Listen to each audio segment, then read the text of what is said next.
पहला सवाल चिराग आपसे यही कि कितना सहज पाते हैं आप दिल्ली में, हालांकि बचपन आपका इसी महानगर में बीता, लेकिन आप हमेशा बिहार में इंटरेस्टेड दिखाई देते हैं, चाहे विधानसभा के चुनाव हो, लोकसभा के चुनाव हो। आप बात हमेशा बिहार और बिहारियों की करते हैं। क्या बिहार के मुख्यमंत्री की कुर्सी की तरफ निगाह है? निगाह किसी कुर्सी पर नहीं, निगाह से मेरे राज्य के ऊपर है, क्योंकि मेरा राज्य ही बहुत बड़ा कारण रहा मेरा राजनीति में आने को लेकर।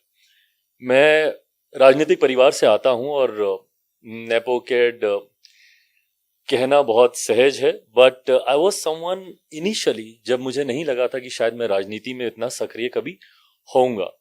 मैंने एक दूसरा क्षेत्र चुना था, मुंबई गया था, वहां पे काम कर रहा था। और वहां पे काम करने के दौरान ही मुझे इस बात का एहसास हुआ that how much my state needs me, और I don't know whether my state needs me और not, but then my responsibility towards my state, उसको मैं नकार नहीं सकता हूँ। मैं जब मुंबई में काम कर रहा था तो वहां पे कुछ क्षेत्रीय दलों के द्वारा जिस तरीके से बिहारियों को अपमानित किया जाता था, उन पर लाठियां चलाई जाती थी, तकलीफ सबसे ज्यादा इस बात की हुई कि बिहारी शब्द तक को गाली बना दिया गया। आपको अगर किसी को अभद्र भाषा के साथ बुलाना है तो वो बिहारी शब्द का इस्तेमाल करने लगे। जो मेरी पहचान थी वो एक गाली कब बन गई, मुझे इस बात का कभी जिक्र ही नहीं हुआ।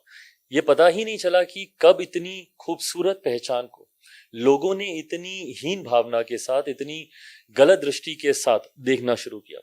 ये तमाम बातें उस वक्त मुझे परेशान करती थी मुंबई में रहते हुए। और उस वक्त मैं सोचता था कि जरूरी है वापस अपने राज्य जाएं, राज्य की खोई हुए गौरव को, खोई हुई अस्मिता को वापस कैसे लौटाया जा सके, उस दिशा में कार्य करने की जरूरत है। और मुझे लगता है कि coming from this family I already had this platform, जहाँ पे राजनीतिक ताकत आपको वो हैसियत देती है जहाँ आप अपनी सोच को धरातल पर आप उतार सकें। उस वक्त मैंने अपने पिता से इस बात का जिक्र किया। He was more than happy that leaving movies and I wanted to come back to politics. He was very happy और उन्होंने भी मुझे प्रोत्साहित किया। तो इसीलिए मैं बिहार पे मेरी निगाह ज्यादा इसीलिए रहती है क्योंकि कारण बिहार ही रहा।